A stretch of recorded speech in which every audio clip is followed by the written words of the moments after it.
تھا کہ تراویح کے بعد نماز پڑھنا اللہ کے نبی سے ثابت نہیں ہے، تو اس بارے میں اور ان کی تحریر بھی تھی کہ اس میں علماء کا اختلاف رہا ہے. علماء چند کا سال اختلاف رہا ہے، سلف کا اختلاف نہیں رہا. آپ علماء کا اختلاف کہہ سکتے ہیں، فہم کے اندر علماء کا اختلاف ہو سکتا ہے، لیکن سلف کے یہاں ثابت ہے تراویح کے یعنی جو 8 رکعتیں ہیں اس سے کہیں زیادہ ہے. بلکہ بعض علماء نے اس سلسلے پہ اجماع نقل کیا ہے.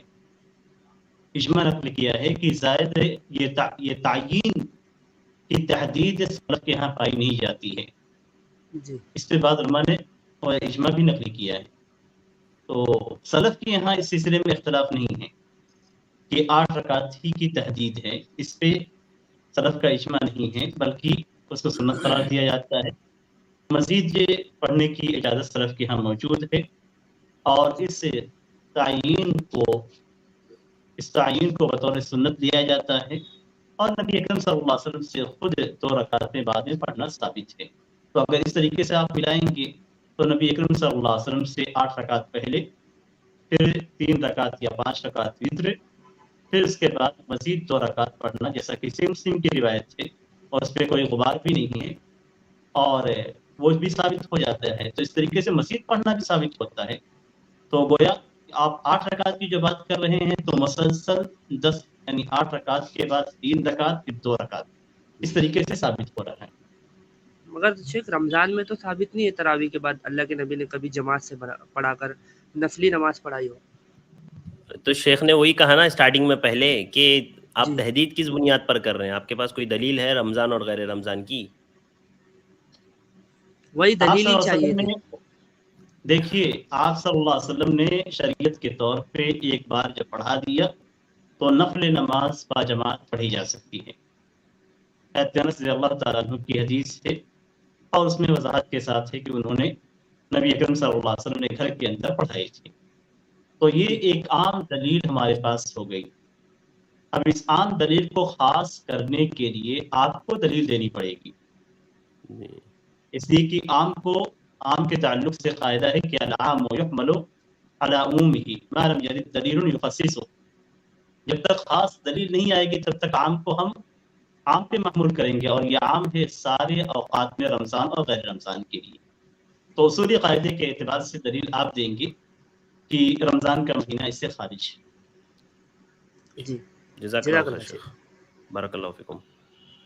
اس کے بعد اگلے گیسٹ ہیں اختری بیگم، میں آپ کو ایڈ کر رہا ہوں. اس کے بعد میں انشاءاللہ خان کو ایڈ کروں گا، سسٹر خان کو. السلام علیکم ورحمۃ اللہ وبرکاتہ. السلام ورحمۃ اللہ وبرکاتہ. جی شیخ، میرا سوال ہے کہ جو فطرہ ہوتا ہے، فطرے کا اناج جو ہوتا ہے اس کو ہم مدرسہ میں دے سکتے ہیں کیا؟ دیکھیے، مدارس کے اندر فطرے کا اناج دینے کے لیے 2 شرطیں پائی جانی ضروری ہیں. پہلی شرط یہ ہے کہ جو اناج آپ مدرسے میں دیتے ہیں اس مدرسے کے اندر غریب اور نادار بچے پڑھتے ہوں. یہ پہلی شرط ہے. اور اس میں جو نادار اور غریب بچے ہیں ان کے لیے خوراکی فیس نہ لی جاتی ہو. ایسا نہ ہو کہ خوراکی فیس بھی لی جائے اور ان کے نام پہ اناج بھی جمع کیا جائے، یہ طریقہ جائز نہیں ہے. تو پہلی شرط یہی ہے کہ اس کے اندر غریب اور نادار بچے پڑھتے ہوں جن کی خوراکی فیس نہ لی جاتی ہو، اور ان کے کھانے کے لیے یہی اناج جو آپ دیتے ہیں اسی اناج کو ان کے اوپر خرچ کیا جاتا ہے. یہ پہلی شرط ہے. دوسری شرط یہ ہے کہ مدرسے والے اس اناج کو بیچ کر یا اس کو دوسرے مصرف میں خرچ کر کے، جیسے بلڈنگیں بنوانا یا اسی طریقے سے اساتذہ کی تنخواہیں دینا، اس طرح کا کام نہ کرتے ہو. تو یہ 2 شرطیں اگر موجود ہیں تو اس صورت میں آپ مدرسے کو فطرے کا اناج دے سکتے ہیں. لیکن اگر اس میں سے کسی میں بھی شک آپ کو ہو تو نہیں دینا ہے، اس لیے کہ شک کے ساتھ آپ اپنے فطرے کی ادائیگی نہیں کر سکتے. اس لیے کہ کچھ مدارس والے ایسے ہوتے ہیں جو ان کو بیچ کر پھر اس سے اساتذہ کی تنخواہیں دیتے ہیں یا اس کو غریب اور امیر سارے بچوں پہ خرچ کرتے ہیں، تو یہ طریقہ جائز. ٹھیک ہے جی جی سر، سسٹر، جزاک اللہ. بارک اللہ فیکم، بہت بہت شکریہ.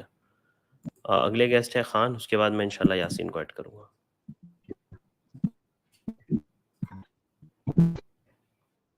جی فرمائے سسٹر خان یا جی. آپ کی آواز نہیں آ رہی ہے بھائی، آپ کی آواز نہیں آ رہی ہے. نہیں آپ کا نیٹ ورک پرابلم ہے بھائی، تھوڑا سا نیٹ ورک آپ درست کیجیے، پھر میں آپ کو لیتا ہوں جب تک بیک. ہلو جی ہلو ہیلو، ہلو السلام علیکم. شیخ بول رہا تھا کہ وعلیکم السلام ورحمۃ اللہ. شیخ سوال یہ تھا کہ کیا انسان جنابت کی حالت میں موبائل میں دیکھ کے قرآن پڑھ سکتا ہے؟ دیکھیے، جنابت کی حالت میں قرآن کریم کی تلاوت نہیں کی جا سکتی ہے. تو قرآن کریم کو چاہے آپ پہ موبائل کے لیں یا بغیر موبائل کے لیں یا ایسے ہی ناظرے کے طور پہ پڑھیں، تو یہ پڑھنا آپ کے لیے جنابت کی حالت میں جائز نہیں ہے. اور اس سلسلے میں صحابہ کرام کے آثار صحیح طور پہ موجود ہیں. جی جی شیخ صاحب. بارک اللہ فیکم. اور اس کے بعد یاسین میں آپ کو ایڈ کروں، آپ اپنا سوال کریں. السلام علیکم ورحمۃ اللہ وبرکاتہ. وعلیکم السلام ورحمۃ اللہ وبرکاتہ. ایک یہ جو عیدین کی جو نماز ہوتی ہے اس میں جو جائز تکبیرات ہوتی ہے، کیا صرف اس میں رفع دین کرنا ثابت ہے؟ دیکھیے، تکبیرات عیدین میں جو زائد تکبیرات ہیں، ان تکبیرات کے اندر ایسے ہی جنازے کی تکبیرات سے متعلق جو روایات پائی جاتی ہیں، ان روایات میں کلام ہے اور ثابت نہیں ہے. لیکن ایک عام حدیث ہے کہ نبی اکرم صلی اللہ علیہ وسلم ہر رفع اور خفض میں ہاتھوں کو اٹھایا کرتے تھے. تو ہر تکبیر کے ساتھ، جیسے رکوع کی تکبیر ہوتی ہے یا رکوع سے اٹھتے ہوئے، تو اور بعض روایتوں سے استیناس کیا گیا ہے. یعنی استیناس کا مطلب یہ کہ صریح نہیں ہے، لیکن علماء نے اخذ کیا ہے بعض روایات سے کہ نبی اکرم صلی اللہ علیہ وسلم کھڑے ہونے کی حالت میں ہر تکبیر پہ اپنے ہاتھوں کو اٹھاتے تھے. تو اس طرح کی روایات سے بعض علماء نے استدلال کیا ہے کہ تکبیرات زوائد کے اندر ہر تکبیر پہ ہاتھوں کو اٹھایا جائے گا. اور بعض علماء نے ان دلیلوں کو قابل اعتبار نہیں سمجھا ہے اور انہوں نے تکبیرات زوائد پہ ہاتھوں کو اٹھانے سے منع کیا ہے. تو ایسا لگتا ہے ان سارے اختلافات کو دیکھتے ہوئے کہ اگر کوئی شخص سے اٹھاتا ہے تبھی کوئی حرج کی بات نہیں ہے، اور اگر کوئی شخص سے نہیں اٹھاتا ہے تب بھی کوئی حرج کی بات نہیں ہے. صریح ثبوت نہیں پایا جاتا ہے. صحیح بات تو یہی ہے کہ اس سلسلے میں کوئی صریح ثبوت نبی اکرم صلی اللہ علیہ وسلم سے نہیں ملتا ہے. اس لیے جو لوگ استیناسن اور اجتہادن کہتے ہیں، ان کے اجتہاد کو بھی رد نہیں کیا جا سکتا ہے کلی طور پہ. اور جو لوگ اس میں ہاتھ نہ اٹھانے کے قائل ہیں، ان کو بھی مکمل طور پر رد نہیں کیا جا سکتا. تو اس میں اختیار ہے، آدمی چاہے تو اٹھائے چاہے تو نہ اٹھائے. جی ٹھیک ہے بھائی. یاسین بھائی جزاک اللہ خیر شیخ. بارک اللہ فیکم. اگلے گیسٹ ہے عمران میمن، میں آپ کو ایڈ کر رہا ہوں، آپ اپنا سوال کریں. السلام علیکم ورحمۃ اللہ وبرکاتہ. وعلیکم السلام ورحمۃ اللہ وبرکاتہ. جی شیخ، میرا یہ اپنے جو زکوٰۃ اپنے عید کا جو فطرہ ہے، یہ اپنے نقد میں دے سکتے کہ نہیں دے سکتے ہیں؟ مجبوری کی حالت ایسی ہے کہ توحید والے کو ہی دینا ہے یا جو مشرکین مسلمان ہوتے ہیں ان میں سے بھی دے سکتے ہیں؟ کیونکہ میرے علاقے میں 6-7 ہم گھر ہے اہل حدیث والے، تو یہ تو فطرہ لیتے نہیں ہے. تو پھر اب دے سکتے ہیں. ایک ہمارے پاس ایک یہ دینے کا ایک راستہ ہے، ہمارے جو امام صاحب ہے وہ لیتے ہیں، وہ باہر کے ہے. تو اب اس کو کس طریقے سے دیا جائے؟ اس کو تو کیا اس کا نقد دے سکتے ہیں کہ نہیں دے سکتے؟ دیکھیے، نبی اکرم صلی اللہ علیہ وسلم کی جو سنت ہے اور جو صحیح احادیث کے اندر مروی ہے، وہ یہ کہ زکوٰۃ فطر اناج سے نکالا جائے گا، غلہ دیا جائے گا. اور رقم کا ذکر نبی اکرم صلی اللہ علیہ وسلم کی عہد مبارک میں کہیں بھی نہیں ہے، اور نہ ہی صحیح طور پہ صحابہ کرام سے مروی ہے کہ وہ نقد نکالتے تھے. تو اب جو سنت ہے اور جو نبی اکرم صلی اللہ علیہ وسلم نے فرض کیا ہے، وہ یہ کہ ہم غلہ نکالیں. اور اسی لیے جو صحیح اور راجح قول ہے وہ یہی ہے کہ ہم زکوٰۃ فطر کو نقد سے نہیں نکال سکتے ہیں. اور اگر کوئی شخص نقدی زکوٰۃ فطر نکالتا ہے تو اس کی زکوٰۃ فطر ادا نہیں ہوتی، اس لیے کہ نبی اکرم صلی اللہ علیہ وسلم نے اناج سے فرض کیا ہے، جیسا کہ حضرت ابو سعید خدری رضی اللہ تعالیٰ عنہ کی حدیث سے ہے صحیحین کے اندر۔ تو اب اگر آپ زکوٰۃ نکالتے ہیں، زکوٰۃ فطر نکالتے ہیں، تو آپ اناج سے نکالیں اور جو مستحق ہیں ان کو دیں۔ مستحق میں آپ سب سے پہلے مقدم کریں جو اہل توحید والے ہیں، جو نمازوں کے پابند ہیں، جو شریعت کے پابند ہیں، ان کو آپ پہلے دیں۔ اگر اس کے بعد عام مسلمان ہیں تو ان کو دیا جائے گا۔ آپ نے جیسا کہ ذکر کیا کہ امام صاحب ہیں، تو اگر وہ اناج لیتے ہیں تو ان کو اناج دیا جائے گا، اور جو اناج نہیں لیتا ہے اس کو زکوٰۃ فطر نہیں دیا جائے گا۔ یعنی جو شخص پیسوں کا مطالبہ کرتا ہے اس سے زکوٰۃ فطر ادا نہیں کیا جائے گا۔ ہم کسی کی وجہ سے اپنی زکوٰۃ کو تبدیل نہیں کر سکتے ہیں، کسی کی وجہ سے ہم زکوٰۃ فطر کے شعیرے کو تبدیل نہیں کر سکتے ہیں کسی کی ضرورت کو دیکھتے ہوئے، نہیں، ہمیں اس کا اختیار نہیں ہے۔ یہ تو اللہ تبارک تعالیٰ کی جانب سے جو فرض ہے، جیسے ہمیں کہا گیا ہے ویسے ہم ادا کریں گے۔ تو اب اگر آپ کے امام صاحب نہیں لیتے ہیں تو ایسی صورت میں جو آپ کے قریبی افراد ہیں، جہاں تک آپ پہنچا سکتے ہیں اہل توحید، ان کو دیجیے، اور نہیں ہیں تو جو مسلمانوں میں جو شرک کرتے ہیں ان کو بھی دیا جا سکتا ہے، ان کو نصیحت کی جائے اور دینے کے ساتھ ساتھ انہیں توحید کی دعوت بھی دی جائے۔ جی ٹھیک ہے شیخ، جزاک اللہ خیر، واضح ہے۔ جی عمران بھائی، جواب واضح ہے نا آپ کے لیے؟ جی جی جواب واضح ہے، پر اس میں تھوڑا مطلب ایک الگ علماء کی الگ بھی رائے ہے کہ دے بھی سکتے ہیں اور نہیں بھی دے سکتے۔ ہم 2 سال سے تو مطلب نقد دے رہے تھے امام صاحب کو، اس مرتبہ انشاءاللہ ایسا کر سکتے ہیں کہ امام صاحب کو گیہوں دے دے، ٹھیک ہے، اس کے تو کچھ کام نہیں آئے گا یہ گیہوں، کیونکہ وہ الگ اسٹیٹ سے ہے۔ اب اس کو گیہوں دے دے اور پھر وہ گیہوں بیچ ڈالے یا کچھ بھی کرے تو یہ صحیح رہے گا۔ دیکھیے ہماری ذمہ داری ہے گیہوں دینا، باقی سامنے والا کیا کرتا ہے یہ اس کی ذمہ داری ہے۔ اگر وہ مستحق ہے تو لے، اور لینے کے بعد جیسے چاہے استعمال کرے، تو چاہے تو استعمال کرے چاہے بیچ دے۔ اس لیے کہ ضروری نہیں ہے کہ جس کو ہم گیہوں یا اناج دیتے ہیں وہ اسے استعمال ہی کرے، اس کو بیچ بھی سکتا ہے۔ اور ہم دیکھتے ہیں بڑے بڑے بزنس ہوتے ہیں اناج کے، تو ایسا نہیں ہے کہ جو گیہوں اور چاول لیتا ہے وہ اسے کھاتا ہی ہے، بلکہ بزنس بھی کیا جا سکتا ہے۔ وہ اپنی ضرورت کے تحت بیچ کے اپنی ضرورت کو مکمل کر سکتے ہیں۔ وہ ان کا کام ہے، وہ ہمارا کام نہیں ہے۔ ہمارا کام یہ ہے کہ ہم جیسے ہمیں حکم دیا گیا ہے ویسے ہی ہم ادائیگی کریں۔ ہمارا کام یہ نہیں ہے کہ ان کی جو غرض ہے اس کو دیکھا جائے، وہ نفع میں ہیں نقصان میں ہیں، یہ اللہ تعالیٰ کی جانب سے ان کے لیے، وہ خود کھاتے ہیں یا بیچتے ہیں یہ ان کی مرضی ہے۔ اللہ نے ان کو اختیار دیا ہے کہ وہ کھائیں یا بیچیں۔ ہمیں جو اختیار دیا گیا ہے وہ یہ کہ ہم اناج سے ادا کریں۔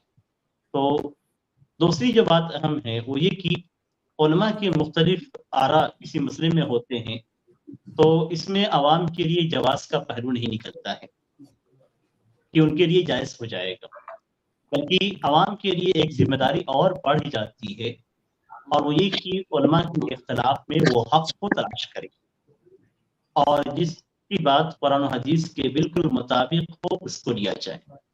بسا اوقات اختلاف ایسا ہوتا ہے کہ ایک کے بات بالکل قرآن اور حدیث کے مطابق ہوتی ہے، دوسری کی بات قرآن و حدیث کے بالکل مطابق نہیں ہوتی، اس میں تعویل ہوتی ہے۔ تو آپ آسانی کے ساتھ سمجھ سکتے ہیں، جیسے ہم آپ سے کہتے ہیں کہ نبی اکرم صلی اللہ علیہ وسلم کے زمانے میں اناج نکالا جاتا تھا۔ اب آپ کو کوئی شک نہیں ہے، آپ اناج نکالیں گے تو آپ کو یقین رہے گا کہ آپ نے صحیح صدقہ فطر ادا کیا ہے۔ تو اس طریقے سے علماء کے اختلاف میں صحیح قول کو تلاش کرنے کی ضرورت عوام کو ہے۔ جی جزاک اللہ خیر شیخ، بارک اللہ فیکم، بہت بہت شکریہ عمران بھائی۔ شیخ ایک اور سوال پوچھ سکتا ہوں اگر اجازت ہے آپ کی؟ تو چھوٹا سا پوچھ لیجیے جلدی سے۔ جی اس میں ایسا ہے کہ 2 دن پہلے شیخ نسیم سے جو سوال کیا تھا کہ مال تجارت جو ہوتا ہے اس پہ زکوٰۃ ہے کہ نہیں، تو اس میں ایک بات پوچھنی رہ گئی تھی کہ مال تجارت میں جو ادھار ہوتا ہے، مطلب ادھار ہم کو بھی دینے کا ہوتا ہے ویپاری لوگ کو، تو اس میں سے بات کریں گے کہ وہ نہیں بات کرنا ہے؟ دیکھیے مال تجارت کی کئی شکلیں ہوتی ہیں اور بزنس کی الگ الگ شکلیں ہوتی ہیں۔ اس میں ایک شکل ہوتی ہے کہ ہم نے مال ابھی خریدا ہے اور اس کی ادائیگی ہمیں کرنی ہے، ہمارے اسٹاک میں وہ چیز آ چکی ہے اور ہمیں ادائیگی کرنی ہے۔ تو ہمیں جو ادائیگی کرنی ہے وہ پیسے ہمارے پاس سے نکل جائیں گے، اشتراک ہمارے پاس آ جائے گا، تو ہم اشتراک کی قیمت کا اندازہ کریں گے اور جو پیسے ہمیں ادا کرنے ہیں وہ پیسے ہم مائنس کریں گے اس میں سے، یعنی لیس کریں گے. تو اس طریقے سے ہم مال تجارت کی زکوٰۃ کی ادائیگی کریں گے، یعنی جو ہمارے اوپر ادھار ہیں اس کو ہم اس میں سے لیس کریں گے، اور لیس کرنے کے بعد جو قیمت باقی بچتی ہے اس کی ہم زکوٰۃ ادا کریں گے.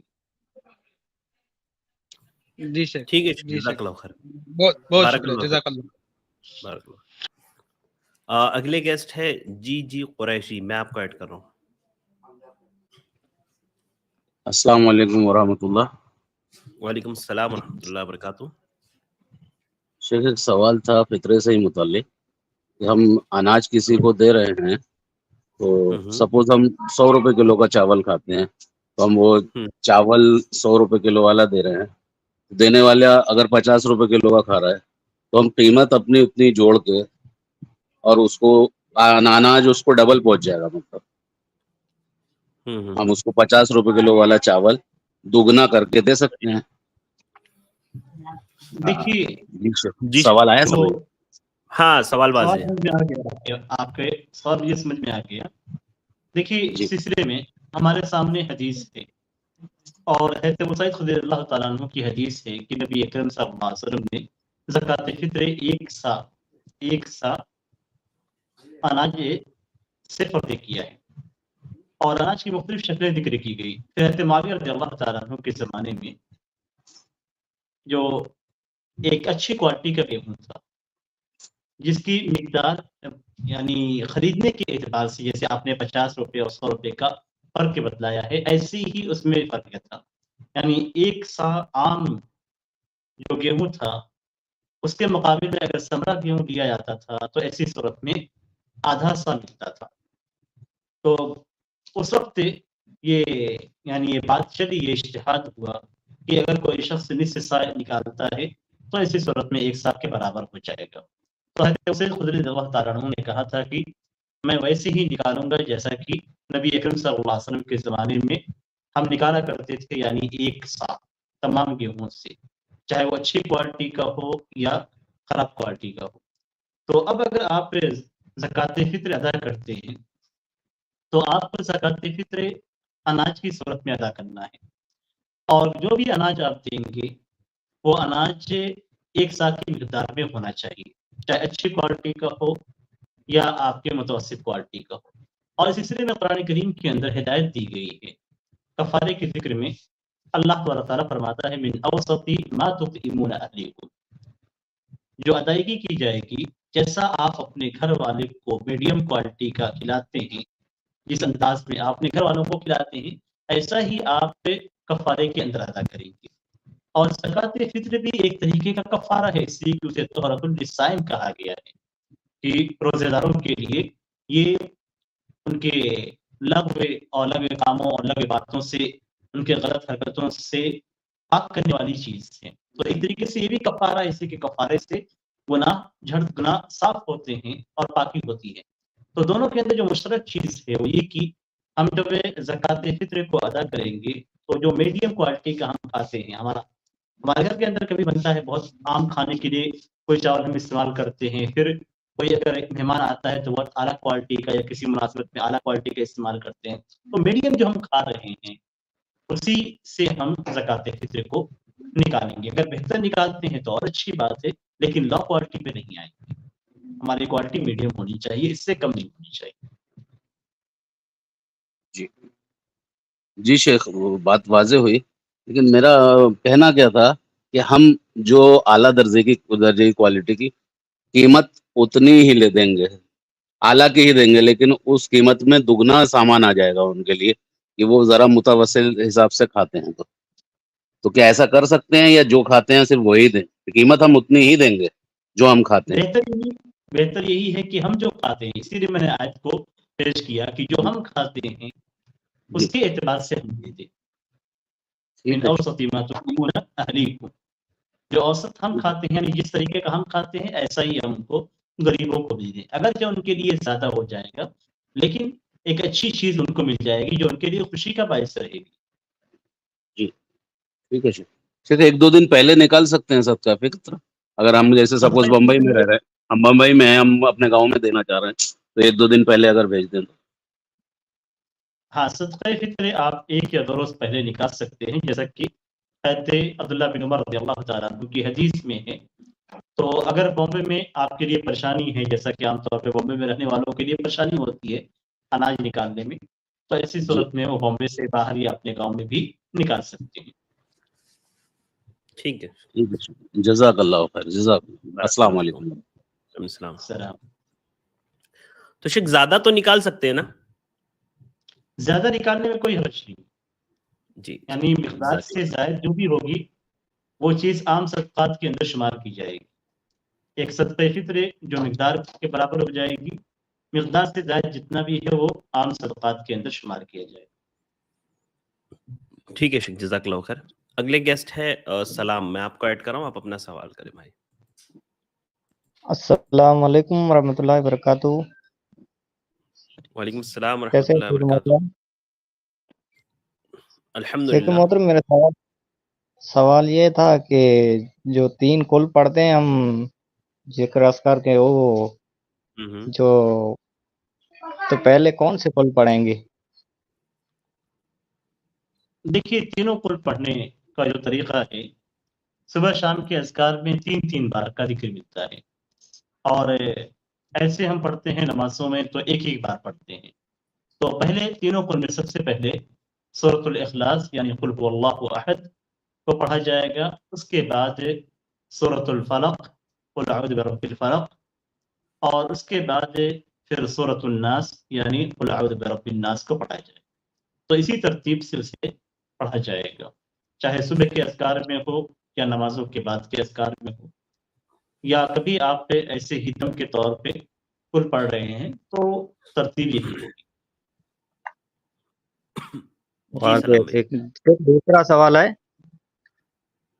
کہ میں نے ابھی ایک تبلیغ جماعت کی ویڈیو دیکھ رہا تھا، تو وہ کہتا ہے عورتوں کو والوں کو کہیں بھی اچھی جگہ یا ڈانٹتے یا محفوظ جگہ پر رکھتے، تو یہ کیسا ہے کرنا؟ دیکھیے، نبی اکرم صلی اللہ علیہ وسلم کے زمانے میں عورتیں کنگھی کیا کرتی تھی، آپ کی ازواج مطہرات بھی کرتی تھی، اور ایسا کوئی ثبوت نہیں ملتا ہے کہ عورتوں کے بالوں کو کسی جگہ پہ لے جا کے دفن کیا جائے یا اسے چھپا کے کہیں پہ ڈال دیا جائے، ایسا کوئی ثبوت نہیں ملتا ہے، اس لیے کہ جب تک کہ وہ بال عورت کے بدن پہ ہے، عورت کے جسم پہ ہے، سر پہ ہے، اس وقت تک اس کی حرمت ہے، اس کے بعد علیحدہ ہونے کے بعد اس کی حرمت ختم ہو جاتی ہے۔ تو اس سلسلے میں جو عام طور پہ تبلیغ جماعت کے اندر اس طرح کی جو باتیں پھیلی ہوئی ہیں، ان کی کوئی اصلی اور حقیقت نہیں ہے، اور یہی وجہ ہے کہ یہ لوگ مستورات کے بال کو لے جا کر قبرستان میں دفن کرتے ہیں۔ یہ غلط طریقہ ہے، بلکہ اسے پھینک دینا اور ضائع کر دینا یہی بہتر ہے۔ ہاں، ایک بات کا جی خیال واضح رکھیں، جی۔ دوسرا سوال ہے کہ ایک منٹ بھائی، بات کمپلیٹ ہونے دیا کریں شیخ کی۔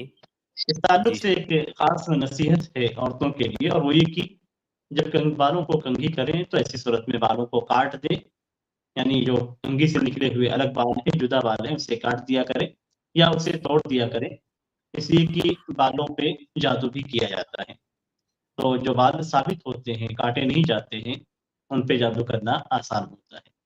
تو یہ نصیحت کے طور پہ باتیں تھی۔ ہاں، آپ سوال کیجیے مزید۔ جی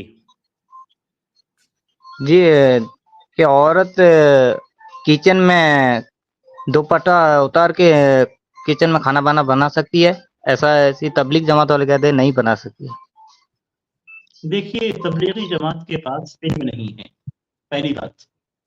تبلیغی جماعت صرف چلے کاٹتی رہتی ہے اور بلا علم لوگوں کو دعوت کا کام وہ بلا علم کرتی ہے، ان کے پاس عالم نہیں ہوتے۔ جو شخص چلے میں نکل جاتا ہے، چندے 1 مہینہ یا کچھ دن گزار لیتا ہے، وہ خود کو عالم اور داعی سمجھنے لگتا ہے، یہ بہت ہی غلط طریقہ ہے۔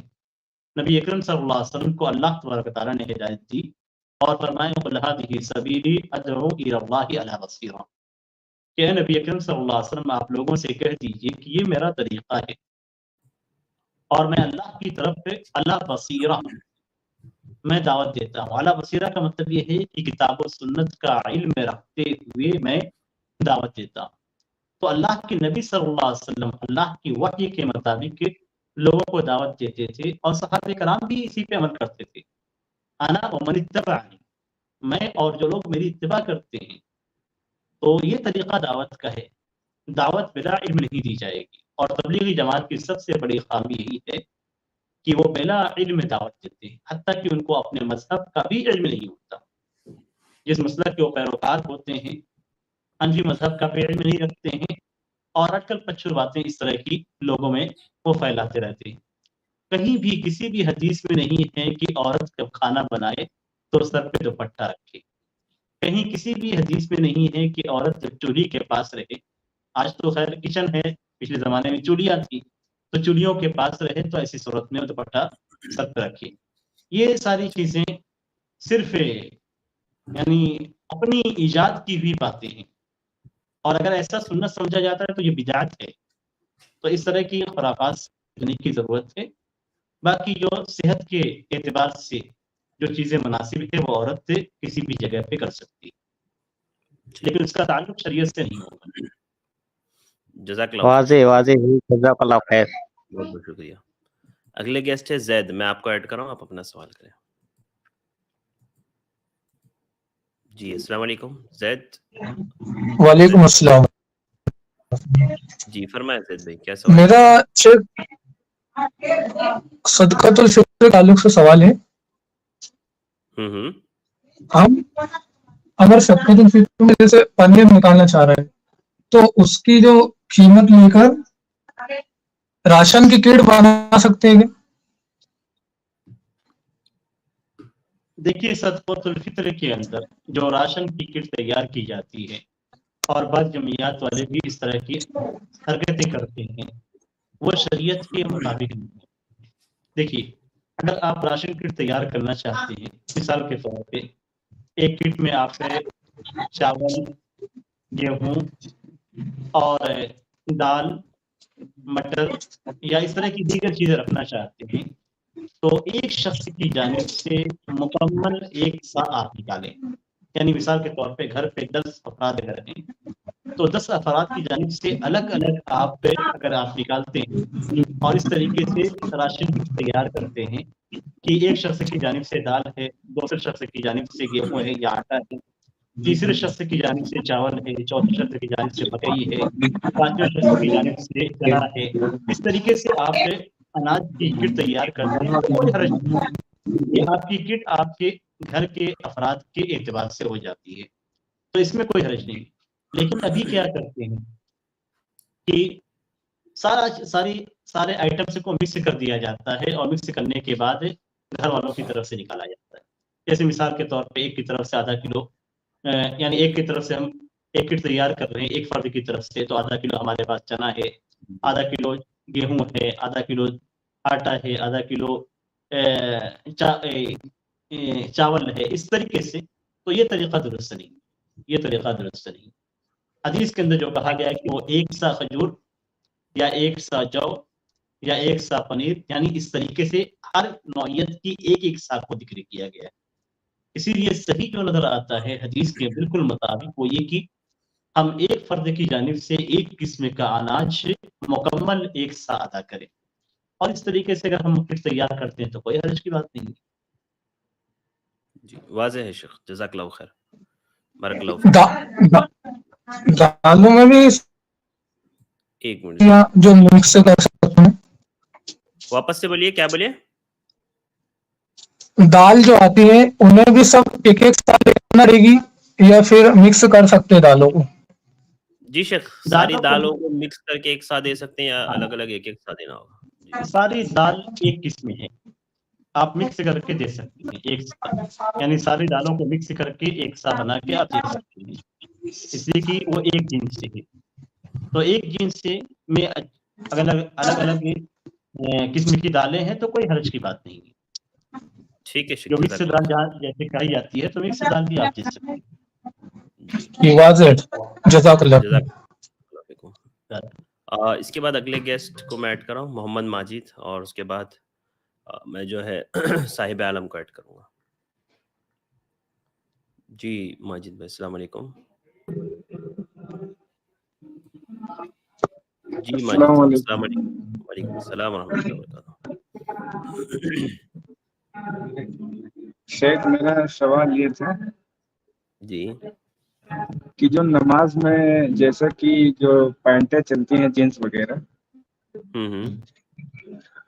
تو وہ جیسے گھٹنے کے اوپر تھوڑا کٹ لگا ہوا ہو اگر تو نماز کیا درست ہوگی؟ اور جیسے کہ شرٹ پہنتے ہیں، شرٹ میں بٹن جو ہوتے ہیں تو بیچ کے کھلے رہ جاتے ہیں، یا جو ہے بیٹھو تو پیٹ وغیرہ دکھتا ہے اگر جو ہے ٹی شرٹ اندر نہ پہنی ہو، تو کیا یہ اس کے کھلنے واضح سے نماز درست ہوگی صحیح؟ واضح ہے ماجد بھائی. جی شیخ. دیکھیے مرد کا جو ستر ہے جس کو چھپانا ہے وہ ناف سے لے کر گھٹنوں تک ہے، گھٹنے بھی اس کے اندر شامل ہیں، تو ناف سے لے کے گھٹنے تک کا حصہ چھپا رہنا چاہیے. اگر اس میں سے کوئی حصہ کھلا رہتا ہے تو ایسی صورت میں اس کی نماز سے نہیں ہوتی ہے. اب جو لوگ پینٹ پہنتے ہیں اور پینٹ میں گھٹنے سے اوپر ران کا حصہ کھلا رہتا ہے، جیسا کہ آج کل فیشن چلا ہوا ہے کہ پھٹا ہوا رہتا ہے یا کٹا ہوا رہتا ہے، تو وہ اس طرح کی جنس پہ اگر وہ نماز پڑھتے ہیں تو ان کی نماز سے نہیں ہوتی ہے، اس لیے کہ وہ ایسے حصے کو کھلا رکھے ہوئے ہیں جس کو چھپانے کا حکم دیا گیا ہے. اسی طریقے سے وہ لوگ ہیں جو بالکل شارٹ شرٹ پہنتے ہیں اور ان کے پینٹ نیچے ہوتے ہیں، اور جب وہ رکوع میں جاتے ہیں تو ناک کے برابر پیچھے کا حصہ کھل جاتا ہے، اور بعض کی کیفیت اتنی خراب ہوتی ہے کہ اللہ ہی رحم کرے ان مسلمانوں پہ کہ ان کو آمین. اپنی حقیقی ستر کا بھی خیال نہیں ہوتا، یہاں تک کہ ناک سے بہت نیچے تک کا حصہ رکوع کی حالت میں، سجدے کی حالت میں نظر آتا ہے. یعنی پینٹ وہ ایسی دیتے ہیں، جینس پینٹ خاص طور پہ ایسی پہنتے ہیں جو بہت نیچے سے باندھی جاتی ہے، تو اس صورت میں بھی نماز باطل ہو جاتی ہے. تو اگر اس طرح کے کپڑوں پہ نماز پڑھی جاتی ہے تو نماز نہیں ہوگی، سترے کا ہونا ضروری ہے. جی شیخ. جی ماجد بھائی جزاک اللہ خیر. شیخ ایک اور شیخ وہ سوال جو تھا. شرٹ کا وہ بول رہے تھے کہ شرٹ بیچ میں سے کھلے رہ جائے تو بٹنوں کے درمیان سے. شرٹ کے اگر اس سے اوپر کے کھلے ہوئے ہیں جی جی تو کوئی حرج کی بات نہیں ہے. یعنی جیسے مثال کے طور پہ سینے کے حصے کھلے ہوئے ہیں، ناک سے اوپر کا حصہ اگر شرٹ میں کھلا ہوا ہے تو کوئی حرج کی بات نہیں ہے. البتہ کندھے پہ کپڑے ہونے چاہیے، یعنی دونوں کندھے آپ کے ڈھکے ہونے چاہیے. ٹھیک ہے شیخ واضح ہے. جی جزاک شیخ. اللہ خیر. نہیں بیچ کے شیخ، ناک کے نیچے کے، جیسے ناک کے پیٹ کے. ناف کے نیچے ناک کے نیچے اگر کھلا ہوا ہے، اگر ناک کے نیچے کھلا ہوا ہے، ستر نہیں ہے، چاہے پینٹ کے ذریعے سے یا شرٹ کے ذریعے سے، تو ایسی صورت میں نماز باطل ہو جاتی ہے. عام طور سے تو پینٹ تو ہوتی ہے نا نیچے، ناف کے نیچے، تو ناف کے نیچے کا ہاں بٹن بس بھی رہیں گے تو اس پینٹ تو کے ہوتی اوپر کے پینٹ بہت بیٹھنے نیچے کی ہوتی ہے. جی. بعض افراد ایسے ہوتے ہیں جن کی پینٹ بھی بہت نیچے ہوتی ہے. ٹھیک ہے شیخ جزاک اللہ خیر ماجد. ایک نماز کے تعلق آمین کے تعلق سے تھا شیخ. کل لے لیجیے ماجد بھائی، آپ کے 2 سوال آج ہو گئے ہیں، چونکہ وقت ہمارے پاس تھوڑا سا کم ہے. ایک ہی ہوا ارشد بھائی. نہیں 2 ہوا ہے، ایک پینٹ کے تعلق سے، ایک شرٹ کے تعلق سے، یہ 2 سوالات ہیں. ٹھیک ہے ایک شارٹ میں بتا کل لے دیجیے. لیجیے. کل ماجد بھائی معذرت، بہت بہت شکریہ. شیخ ایک بھائی نے اسی پر کمنٹ کرتے ہوئے پوچھا ہے کہ بہت سے لوگ اس کٹ پر دستی یعنی رومال وغیرہ لپیٹ لیتے ہیں، تو اس کا کیا حکم ہے؟ اگر اس حصے کو، کٹ کو ڈھانپ دیا جاتا ہے رومال کے ذریعے سے یا کسی دوسرے ذریعے سے، تو پھر نماز پڑھنا درست ہوگا، اس لیے کہ ستر مکمل ہو گیا ہے. جی واضح ہے. جزاک اللہ خیر. صاحب عالم آ گئے ہیں، میں لے رہا ہوں صاحب عالم کو. جی السلام علیکم. السلام علیکم. وعلیکم السلام ورحمۃ اللہ وبرکاتہ. فرمائے بھائی کیا سوال ہے آپ کا؟ بول رہے ہیں کہ میرا ایک رینٹ پہ گھر لیا ہوا ہے جس کا ایڈوانس 45 ہے. کی آواز کٹ رہی ہے صاحب عالم بھائی، آپ کی آواز نہیں آ رہی ہے بھائی. صاحب عالم بھائی آپ کو آواز آ رہی ہے ہماری؟ ہمیں آپ کی آواز نہیں آ رہی ہے. جی صاحب عالم بھائی آپ کی آواز بالکل کٹ ہو گئی بھائی، معذرت. ٹھیک ہے، آپ کی آواز نہیں آ رہی ہے، میں یہاں سے آپ کو ہاں آ رہی ہے، آ صحیح رہی ہے. عالم نہیں، ہاں آپ کو آ رہی ہے، آپ کی آواز ہم کو نہیں آ رہی ہے بھائی. ابھی آ رہی ہے، بولیے ابھی. ابھی آ رہی ہے کیا؟ ہاں ابھی آ رہی ہے، بولیے. ہاں، میرا باڑی والا کو ایڈوانس دیے ہیں 45,000 روپیہ گھر کے لیے، تو اس کا زکات ہم کو نکالنا پڑے گا کیا اس بار؟ دیکھیے، آپ نے جو ایڈوانس دیا ہے وہ آپ کی ملکیت ہے. اب جی ایڈوانس کی صورت کیا ہے، کب ہاں لینے جی. کی ہے یا کٹانے کی ہے، تو جی احتیاط کا تقاضا یہی ہے کہ آپ اس کی زکات ادا کریں. زکات دے سکتے ہیں نا؟ ہاں، اس کی آپ زکات دیں. اچھا.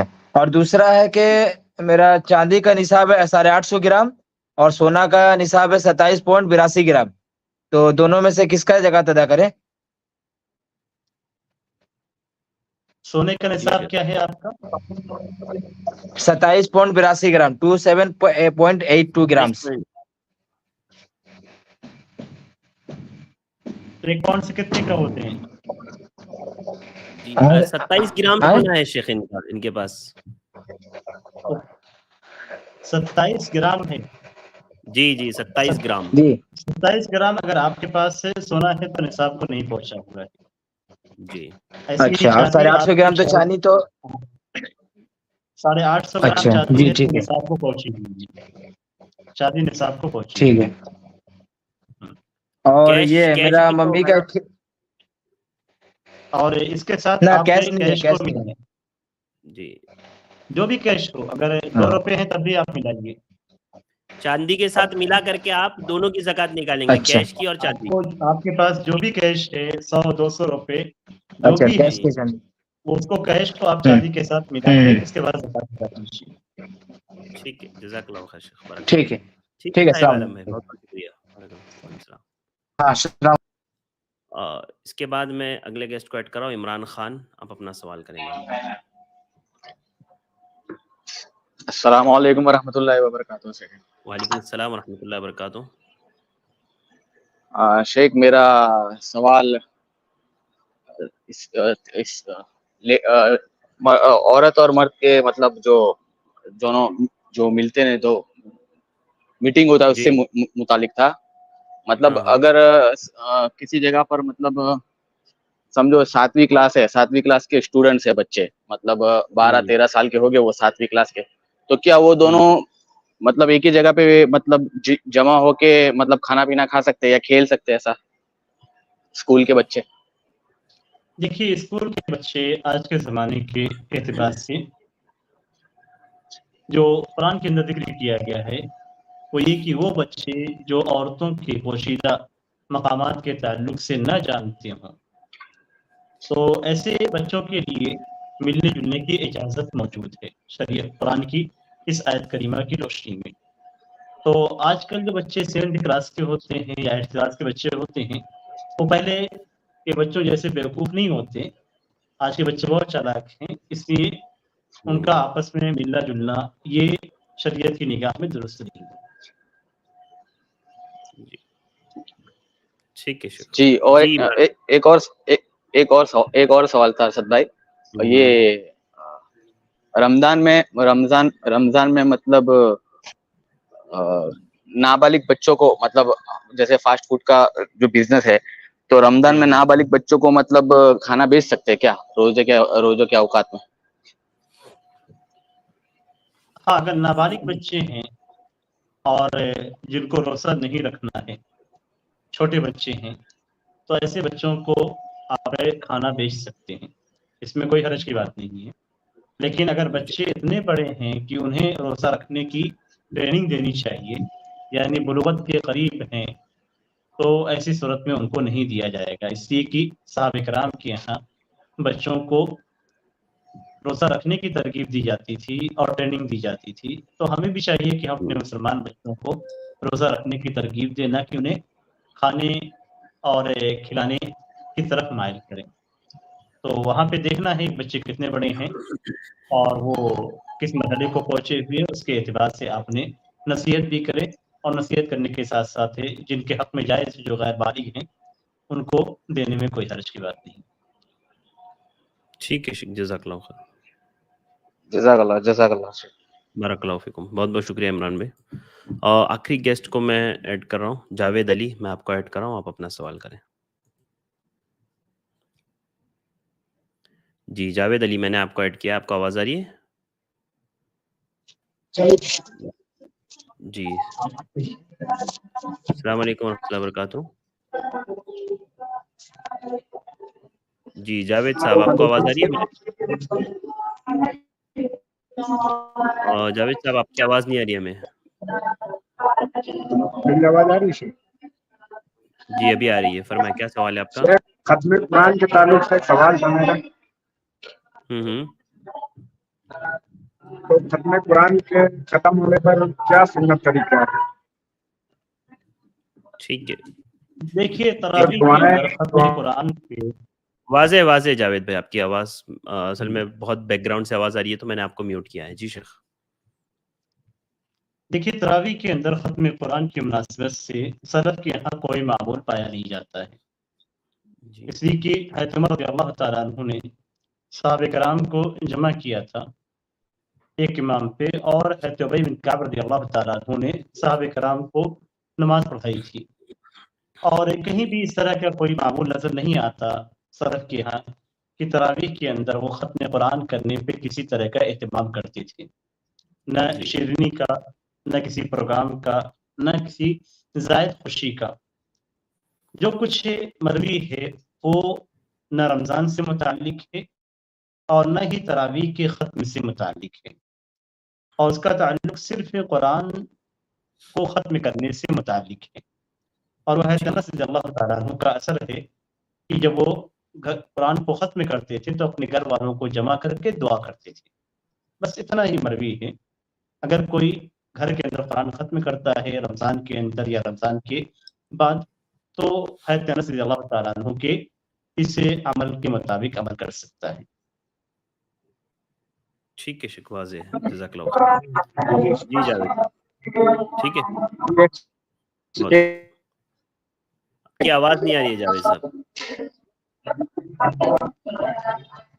نہیں، آپ کی آواز نہیں آ رہی ہے، آپ کی آواز نہیں آ رہی ہے بھائی، آپ کا نیٹ ورک کلیئر نہیں ہے، آپ کی آواز بہت بریک ہو رہی ہے اور بیک گراؤنڈ میں آپ کے بہت شور ہے۔ آواز آ رہی ہے؟ ہاں بولیے۔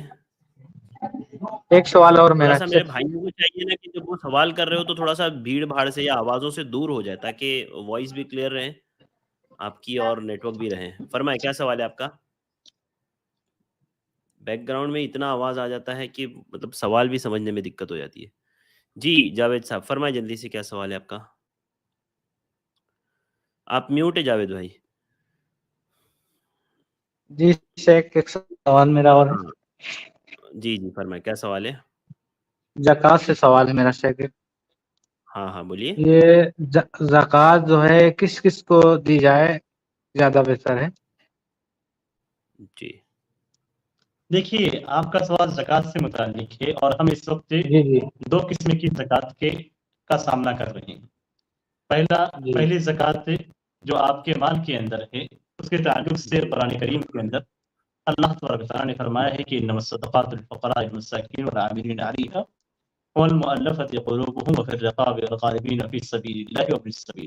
تو 8 قسم کے اصناف کو ذکر کیا گیا ہے، فقراء، مساکین کو، اور جو لوگ اس میں کام کرتے ہیں زکوٰۃ وصول کرنے کے لیے، اور قرض دار ایسے ہی جن کے دل کو اسلام کی طرف مائل کرنا ہے، اور اللہ کے راستے میں، اور مسافر کو۔ تو اس طریقے سے قرآن کریم کے اندر 8 اصناف کو ذکر کیا گیا ہے، تو ان 8 اصناف میں سے کسی بھی صنف میں آپ دے سکتے ہیں، جو موجودہ حالات کے اعتبار سے میں نے بتلایا ہے آپ۔ اور جہاں تک زکوٰۃ فطر کا تعلق ہے تو زکوٰۃ فطر صرف فقراء اور مساکین کو دیا جائے گا، اور یہی اس سلسلے میں صحیح اور راجح قول ہے جو حدیث کے مطابق ہے۔ حدیث کے اندر کہا گیا ہے کہ طعمۃ للمساکین، یہ مساکین کے لیے بطور غذا ہے، تو صرف مساکین اور فقراء کو دیا جائے گا۔ ٹھیک ہے جزاک اللہ خیر۔